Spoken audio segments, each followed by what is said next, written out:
E sejam todos muito bem-vindos ao canal Geração D. Me chamo Kleber Tomás.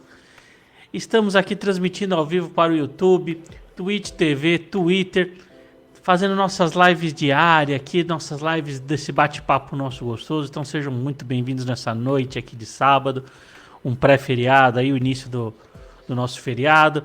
Vamos falar aí de um assunto complexo, um assunto difícil, um assunto muito que já não é de hoje que as pessoas se debatem sobre ele, e nem hoje aqui, nem com essa live aqui a gente vai sair com uma conclusão definitiva sobre o que é liberdade, sobre o que a liberdade é em si, a definição de liberdade. O que a gente vai conseguir aqui entender é a importância dela. Então, quando a gente está diante de fatos como o PL 2630, entre outras medidas que tentam tolir um pouco da nossa liberdade, temos que começar a nos refletir sobre elas, nos tratar sobre o que é a liberdade e a importância dela, para a gente não tratar como uma coisa qualquer, como uma coisa simples, né?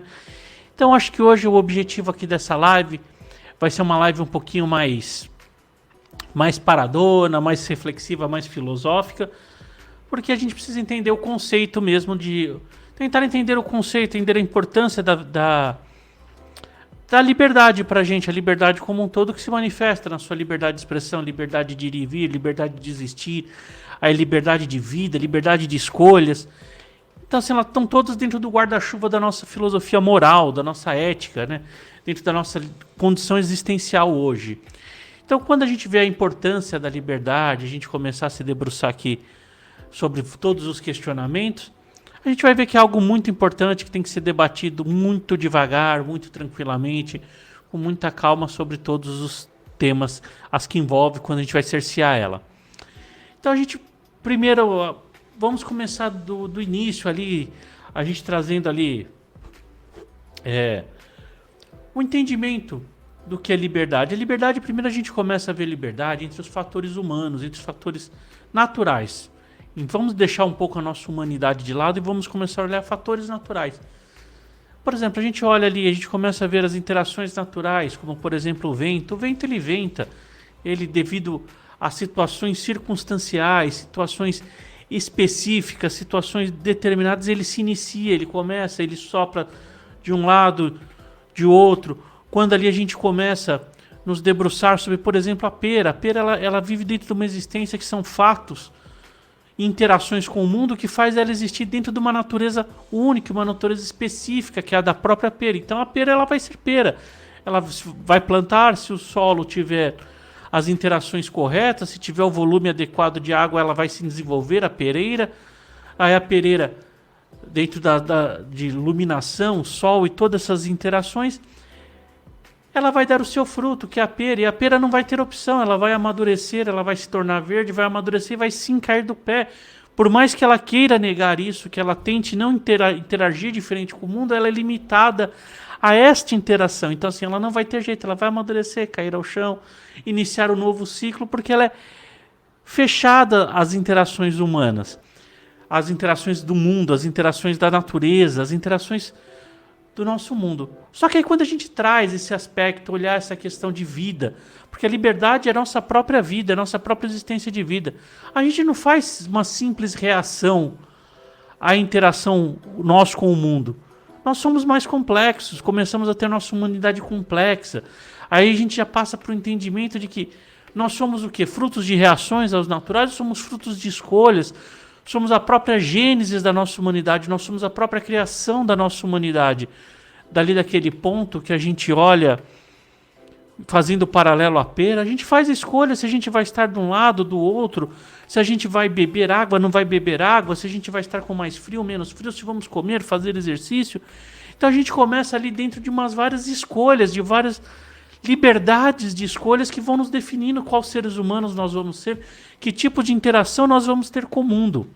E aí isso aí vai vindo uma discussão longa, antiga, muito complexa, que, como eu disse aqui no começo, a gente dificilmente conseguiremos chegar a uma conclusão. E se chegarmos a uma conclusão do que é liberdade e de quais são os seus quesitos, a gente realmente aqui pode se considerar loucos, né? Porque a liberdade ela é indefinida, ela, pela própria natureza das suas escolhas, das suas interações, ela se torna indefinida, né?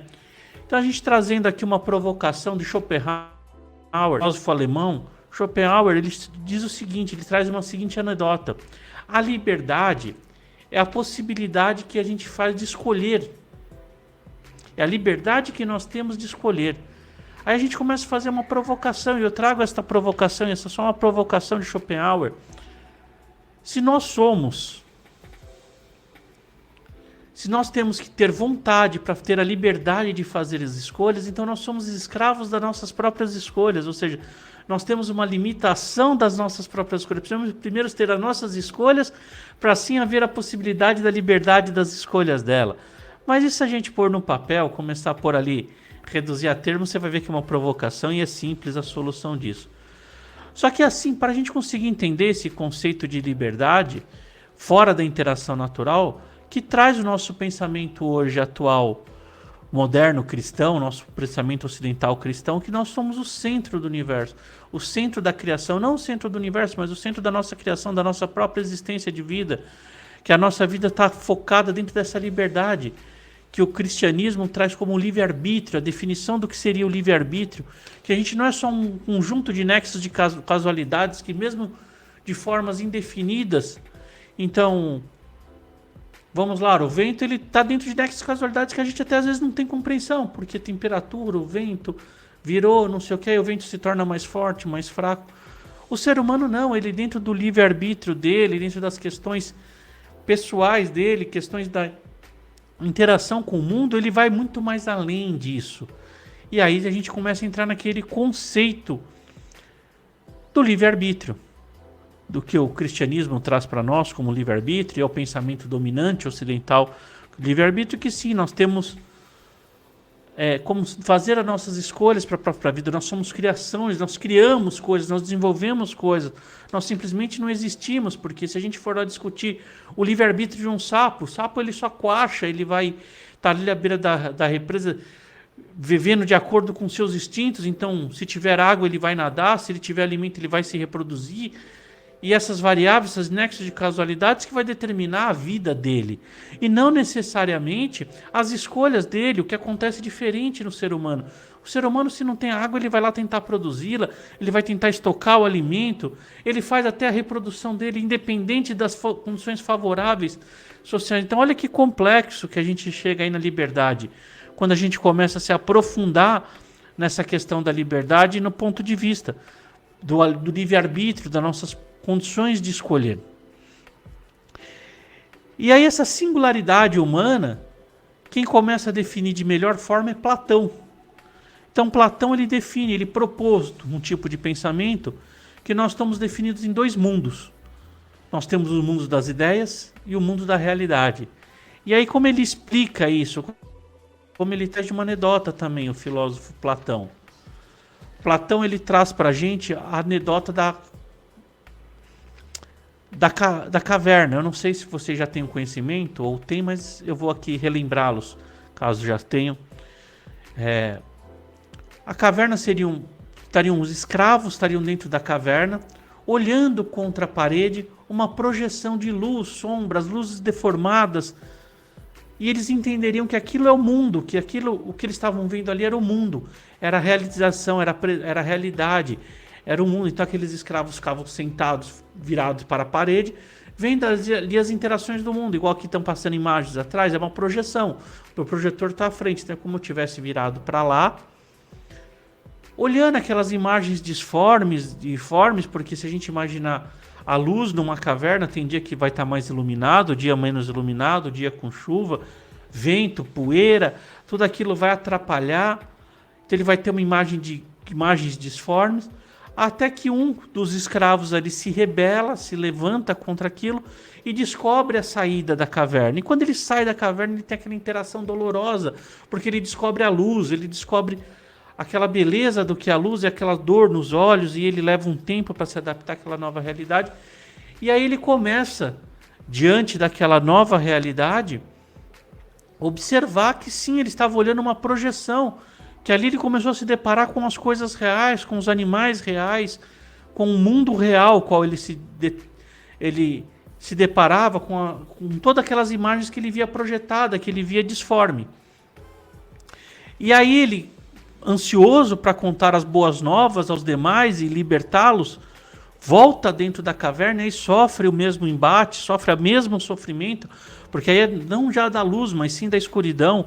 Ele começa a sentir as forças da escuridão, porque está vindo de um lugar claro, então as pupilas têm que dilatar, aquela reação, os bastonetes dos nossos olhos começar a interagir com a luz, com a pouca luz, para a gente poder se acostumar, e ele vai se aclimatando à escuridão, e aí ele resolve relatar o que ele tinha visto lá fora, que ele tinha visto a perfeição lá fora, que o que eles estavam vendo eram imagens disformes, imagens fugazes, imagens perdidas.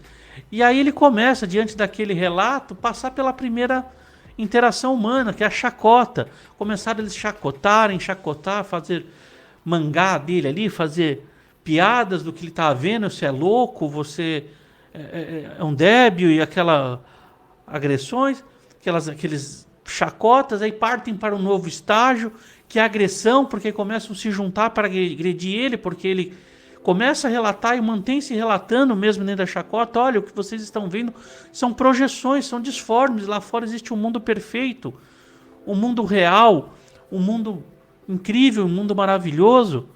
E aí ele é morto. E aí, o último estágio, matam ele. Os outros escravos matam e voltam a sentar e ver a projeção. Então, essa anedota, o que, que ele faz, o Platão? Ele divide o mundo e o ser humano entre dois. Então, nós temos o mundo das ideias, que é o mundo fora da caverna, que é o mundo das ideias, que é o mundo perfeito. É o mundo adequado, o mundo real. E aí ele tem dentro da caverna, que é separado como o mundo real nosso, é o nosso mundo das interações, esse mundo físico, qual é essa caneta, qual é esse vídeo, eu que falando para vocês, esse seria o mundo dentro da caverna, essa projeção. E aí o homem, ele divide o homem em dois, ele tem o homem do corpo físico e divide a alma. E ali na alma que habita, na alma do ser humano habita toda a sua perfeição, habita o mundo das ideias, a alma do ser humano habita o mundo das ideias. E esta alma, ela é condenada ao momento do nascimento a ser aprisionada por quanto durar o corpo físico. Então, enquanto durar o corpo físico, essas ideias, o mundo das ideias vai estar aprisionado, essa alma vai estar aprisionada a este corpo físico que vê essas imagens deturbadas. Então, ou seja, a parte interna da caverna seria nosso mundo real. Então, um exemplo, essa caneta. Essa caneta ela é imperfeita, ela é ruim, ela tem seus defeitos. Ela tem as suas qualidades, mas ela tem muitos defeitos. E essa caneta, sim, existe uma caneta ideal no mundo das ideias. No mundo das ideias existe um conceito básico, uma caneta perfeita, a perfeição da caneta que dá base para essa caneta que sofre todas as interações do mundo. Todas as suas interações peculiares do mundo, as interações que faz o mundo ser disforme, ser um mundo ao contrário, ser um mundo daquela projeção. E aí o Platão ele começa a ir além, ele começa a dividir a alma do ser humano, que é a interação dela com o ser humano. Então veja a liberdade como é importante, porque nós começamos a falar de alma. Estamos falando da alma, da parte do ser humano. Então ele dividia em três a alma humana. A alma humana ele dividia inferior, que era a alma que permitia inserir, e aí ele traz como demonstração o baixo ventre, a pelve. Seria ali o que você sente do mundo. Então, por exemplo, você vai ali dar uma canelada na ponta da cama, é a parte da alma sua inferior que define o que você sentiu. E aí a alma tem o segundo estágio dela. O segundo estágio dessa alma é a alma média, que ela permite você reagir. Então você bate com a canela ali, a sua alma inferior ela sente, ela fala, nossa, aconteceu tal interação, passa para sua alma média, que ela está representada por Platão no tórax, na região do tórax, que dá a sua reação, como você vai reagir, como você vai interagir com esse sentimento que você teve ali na sua alma. E por último tem a alma superior da cabeça. E essa alma superior é a que dá no pensar, o livre pensar. E essa alma ela é infinita, ela é limitada, essa alma superior. Então ela tem a capacidade de pensamentos ilimitados, de pensamentos longínquos. E aí a gente trazendo para essa parte da alma, a gente não pode ser confundido com ninguém, porque como nós somos ilimitados, nós somos ali dentro do nosso pensamento a perfeição e sim trazemos errado conforme a nossa rejeição, conforme a nossa interação, a forma da gente instruir, a forma da gente reagir, a forma de nós passarmos isso à frente, uma delas é a forma de expressão, é você poder se expressar a sua capacidade de criar, toda essa perfeição da sua alma, você pôr para fora através de pinturas, através de palavras, de vídeos, de aula. Então essa interação ela é gigantesca, porque veja o ser humano como ele é algo muito complexo, porque nós temos pensamentos ilimitados, nós temos capacidades de gerir a nossa cabeça tão fantástica, tão longínqua, que como podemos trazer essa limitação para as pessoas? Como podemos trazer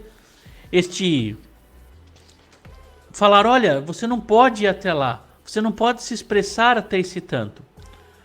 Mas aí a gente tem um problema. Poxa, Kleber, mas a liberdade, se todos fizerem, se todos derem vazão para essa capacidade de pensar, nós vamos ter problema sim. Aí a gente tem ali Thomas Hobbes, que ele vai trazer para nós, né, para a gente sair um pouquinho do campo da filosofia, um pouquinho do campo do pensar e trazer um pouco para o nosso mundo. Thomas Hobbes fala, o homem natural, ele tem toda a sua liberdade, ele pode ter o seu livre pensar, só que ele começa a abrir mão de um pouco de liberdade para conseguir fazer sua interação. Ele começa a abrir mão do seu pensar, do seu agir, para poder viver em sociedade. Então ele abre a mão, ele faz ali o contrato social.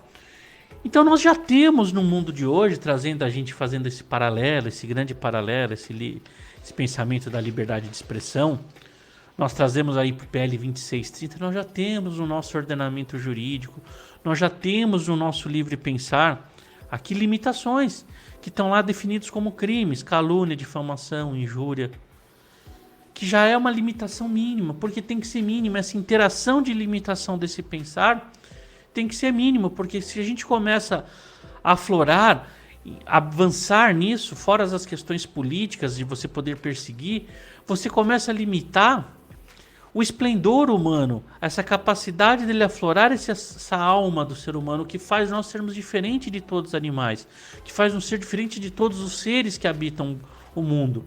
Porque a gente vê que as árvores, elas sobrevivem em condições específicas.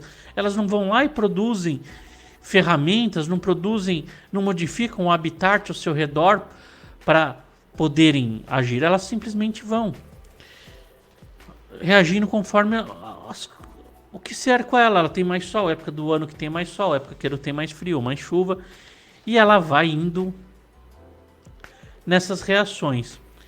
E aí assusta quando a gente vê um projeto de lei que quer dar mais interações a esse bloqueio, que quer diminuir o ser humano de atingir o seu esplendor, de poder falar, de sim poder errar, porque erramos. Mas eu tenho o direito de errar, eu tenho o direito de ser contraditório. E a gente vê que isso quanto foi importante para a evolução do ser humano, e o que é assustador e é perigoso a gente imaginar que tem pessoas apoiando que isso seja limitado, porque se a gente for lá, o homem que baseia todos os nossos pensamentos modernos, nossa filosofia moderna, que é René Descartes, o René Descartes, ele parte do pressuposto, ele inicia a sua filosofia com eu duvido, eu contrario tudo, eu duvido de tudo. E ele só fala que tudo só será verdade, tudo será pleno, o que sobreviver, o que vier após essa dúvida, enquanto ele contrapor as ideias, o que se sustentar após a contraposição de ideias de René Descartes, que é do pensamento cartesiano, vai poder sim se manter, aquilo vai se manter, vai ser um pensamento correto, porque ele se sustentou a todos os questionamentos. E aí a gente veja um projeto de lei a qual impede o questionamento, impede a discussão. Por exemplo, como nós vimos lá na Covid, ficava impedido de eu discutir sobre vacinas, ficava impedido de eu discutir, de eu contrariar. Poxa, se as vacinas são corretas, se aquele pensamento de lockdown estava correto, se aquele pensamento estava certo, ele ia se sustentar mesmo com meus questionamentos, com eu duvido, e as minhas dúvidas, e eu levantando dúvidas, O que é correto se sustenta. O que está adequado, o que está embasado se sustenta ao questionamento. Eu acho que a maioria não percebeu que o PL não é uma questão de política, não percebe que que você está explicando, essa PL está ferindo nossa liberdade. Leis para punir criminosos já temos. E elas já são bem grandes e se você não tiver dentro do rol de crime, você ainda pode pedir reparação civil. E aí, trazendo para o nosso pensamento de livre-arbítrio, como não tem como se afastar disso, se afastar dessa grandiosidade, trago até uma passagem bíblica aqui, para o pensamento cristão, porque você que pode não acreditar em Jesus Cristo como seu Salvador, seu único Salvador ou religião, acredite como um pensamento filosófico, como uma filosofia, como um pensamento, porque sim, ele é um filósofo, ele muda o conceito do que é o amor. A gente tinha outros tipos de amor definido, ele define uma nova palavra que é ágape, que é o amor ao próximo, o amor ao outro indivíduo. Então ele redefine amor. Então, do ponto de vista filosófico, é maravilhoso. Então eu vou aqui fazer uma leitura da 1 Coríntios, parágrafo 6, versículo 20. Pois ele os comprou e pagou o preço, portanto usem o seu corpo para a glória dele. E olha que maravilhoso que é isso aqui, o ponto de vista, porque o Paulo, que escreveu aqui a carta a Coríntios, ele no grego antigo, ele traz um verbo, que aqui o tradutor da Bíblia trouxe como pagou o preço. Ele usa um verbo no grego antigo que é agorítizo. O que é agorítizo? É levar a ágora. A ágora era a praça, a antiga praça na Grécia, na sociedade grega. Todo o comércio é feito ali na praça. Então você que queria vender o seu escravo, você ia na praça, fixava o preço e outra pessoa vinha lá comprar. Você queria vender o seu gado, você ia lá na ágora, na praça e vendia. Você queria publicar as suas ideias, você ia até a ágora e proferia as suas ideias. Tanto que Platão, Sócrates, Demóstenes, Diógenes, todos eles habitavam a ágora, a praça pública. E veja, Paulo traz aqui como plano de fundo a alegoria da ágora, ou seja, para vocês que não possam estar entendendo aí, ou não estou conseguindo às vezes ser muito claro, para libertar um escravo na antiga Grécia, você tinha que fazer um ritual. Então você tinha que levar o escravo até a praça, você fixava um preço nele, então se ia lá, por exemplo, fixava 1.000 dinheiros deles. Se ninguém se propusesse a comprar aquele escravo por 1.000 dinheiros, você podia conceder a liberdade a ele após este momento. Então veja que Paulo faz uma alegoria maravilhosa. Ele fala, olha, Jesus está te levando à praça e está te libertando. Então ele pagou um preço alto, ele comprou e te libertou. Então, isso está sendo um plano de fundo para a gente entender que a liberdade é algo tão importante, porque veja que norteia até o nosso pensamento cristão, o pensamento filosófico cristão. Então a liberdade, ela não pode ter limitação, a liberdade, ela não pode ter esse cerceamento. E se tiver para nossa convivência, tem que ser mínimo. Por quê? Olha que coisa séria que é a liberdade. A gente está discutindo 10.000 anos, 20.000 anos sobre liberdade. E ela sempre tentando ser tolhida. Ela sempre tentando ser limitada. Ela sempre tentando ser impedida de nós alcançarmos a liberdade. E isso temos que nos tornar vigilantes sobre isso. E aí um tema, uma lei que vai se debruçar sobre liberdade, ser aprovado ou quererem aprovar a toque de caixa, de plano cabe nós refutarmos. Cabe de plano a gente pegar e falar, não aceito. Eu não aceito uma regra dessa porque ela discute a minha liberdade. Ela discute o meu livre-arbítrio. Ela me tira de mim ser o gênese da minha própria vida. Ela me pede que eu possa ter minhas interações como eu quero livremente ter sobre a minha vida, as livres escolhas, porque eu vou estar limitado a um conjunto de regras. Então isso tem que ser discutido com muita calma, com muita paciência, com muito... Olha, vamos trocar esse artigo, não um relatório que entregue na quinta-feira de forma... antes do feriado, escondido, que já vai ser votado numa próxima terça-feira. Como é que a gente pode debruçar assuntos que filósofos, que religiões, que próprio Deus, nosso Criador, vem discutindo sobre liberdade há quantos mil anos? A gente discuta um projeto de lei, nós discutamos a toque de caixa. Isso é absurdo. Isso é não dar valor à liberdade. Lógico, vão ter filósofos que vão relativizar a liberdade. Nietzsche, ele vai trazer a relativização, vai falar que a gente sim, as nossas reações são baseadas de acordo com os nossos meios, o qual reagimos, aos quais os nexos de causalidades são apresentados à nossa vida, nós reagimos. Poxa, tudo bem, mas olha que liberdade, ele está exercendo a liberdade dele de contrapor, a liberdade de discutir uma ideia, e aí vem pessoas dizendo que é fake news. O que é fake news? Se a fake news te atingiu, a sua honra, te caluniou, te injuriou, poxa, vai lá pedir sua reparação. Se ela te atingiu no plano econômico, vai lá e peça recuperação civil.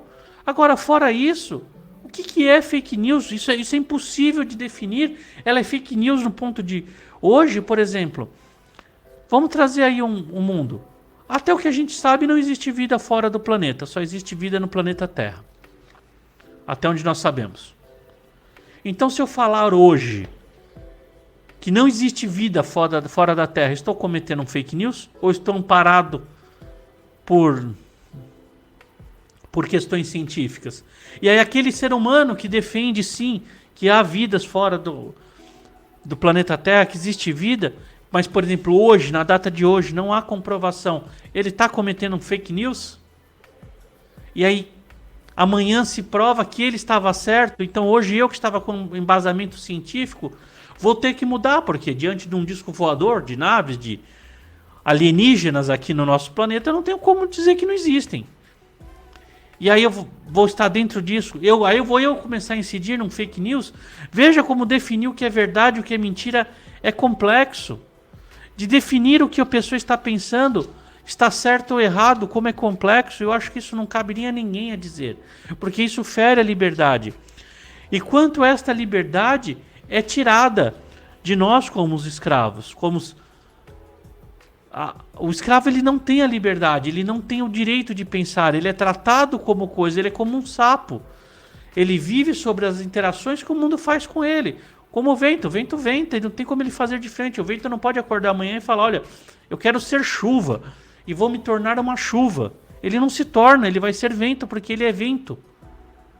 Já o ser humano não, eu posso acordar hoje e falar, olha, não quero ser médico e vou fazer faculdade de medicina, vou lá, me inscrevo, estudo, passo no concurso de medicina e vou ser médico.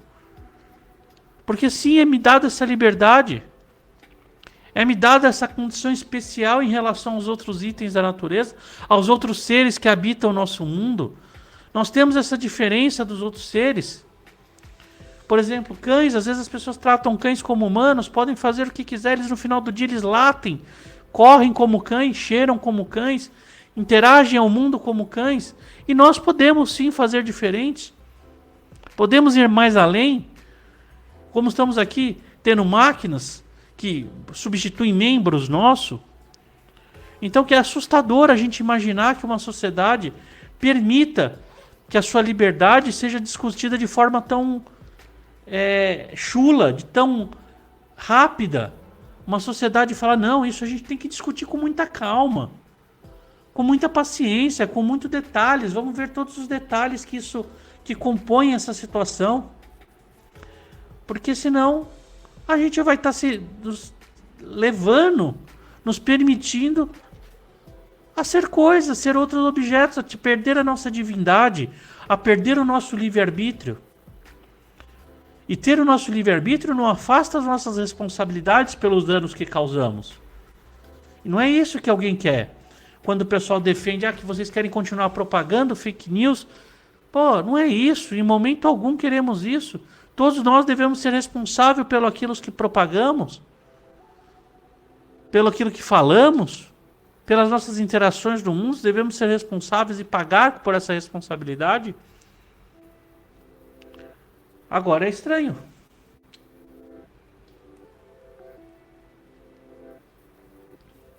Então, gente, liberdade não é uma coisa brincadeira, é uma coisa que não tem nem consenso ainda de definição do que é a liberdade. A liberdade de expressão a gente fala que tem como definir, mas isso é um pensamento raso.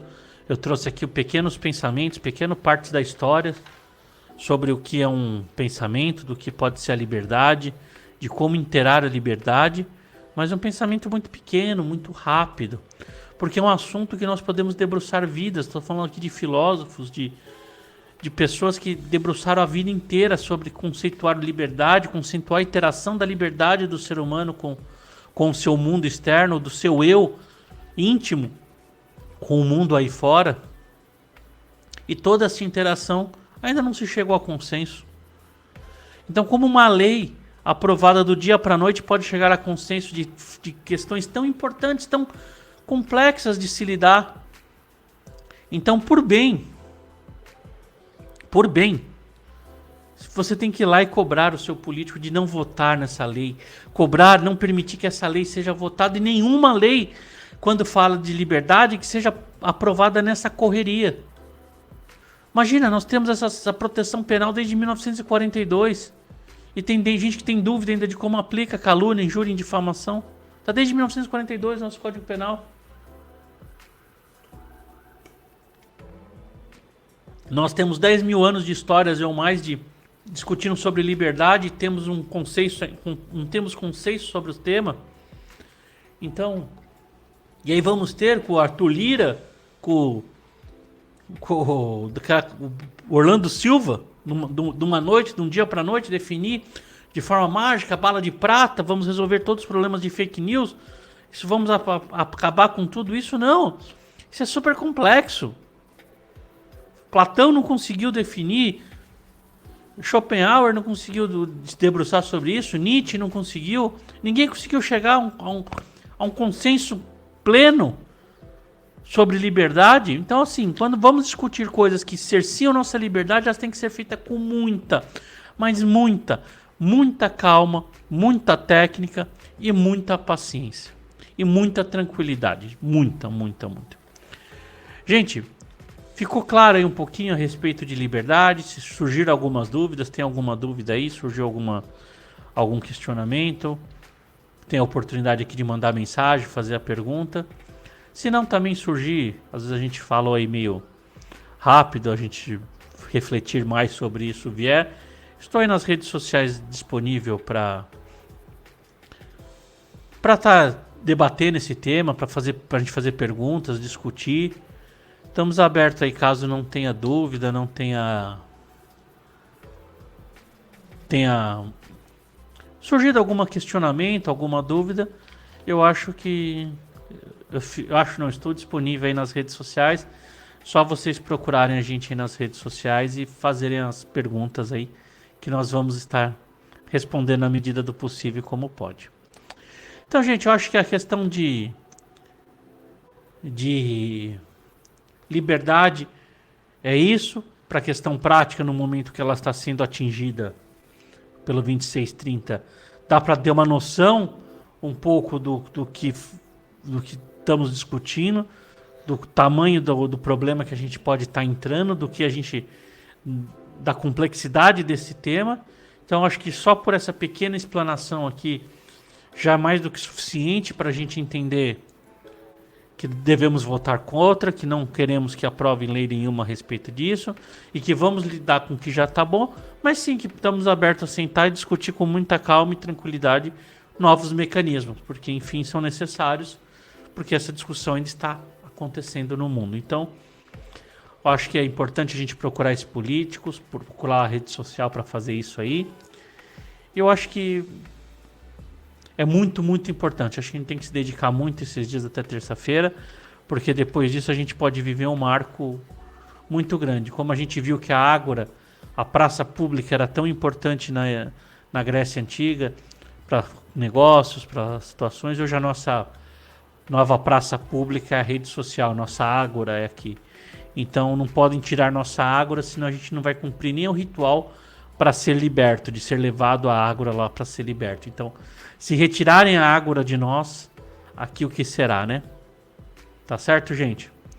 Então, espero que tenham gostado desse conteúdo, espero que tenham gostado do vídeo. Quero desejar para vocês uma ótima noite, um bom sábado, um bom sábado abençoado. Quero agradecer a Deus a oportunidade de poder estar aqui com vocês aqui, batendo esse papo, podendo falar de uma coisa tão importante quanto liberdade.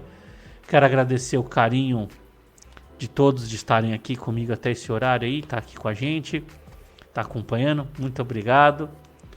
Veio a pergunta: você acredita ainda tem esperança de votar contra? Eu acredito que sim. O Republicanos, que votou a favor do pedido de urgência, já soltou nota que vai orientar a bancada a votar não, votar contra. Então, dá sim.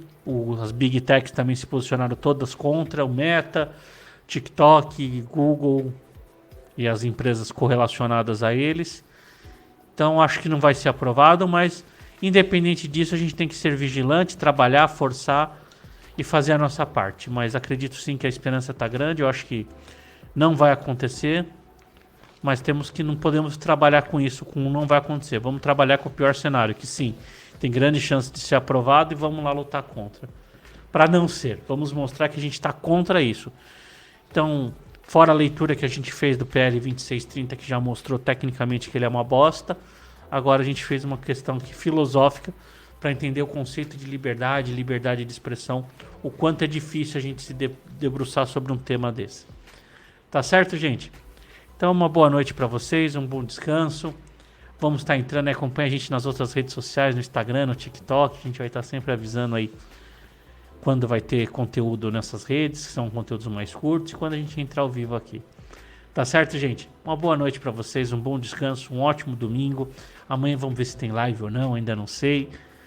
Mas se tiver, eu aviso. E espero vocês aí na próxima live, nos próximos vídeos. Curta e compartilha, demonstre aí para todo mundo que nós estamos vigilantes, tá certo, gente? Beijo, uma boa noite para vocês e um ótimo fim de semana, caso a gente não venha se ver até o fim do fim de semana. Tchau, gente. Tchau, tchau.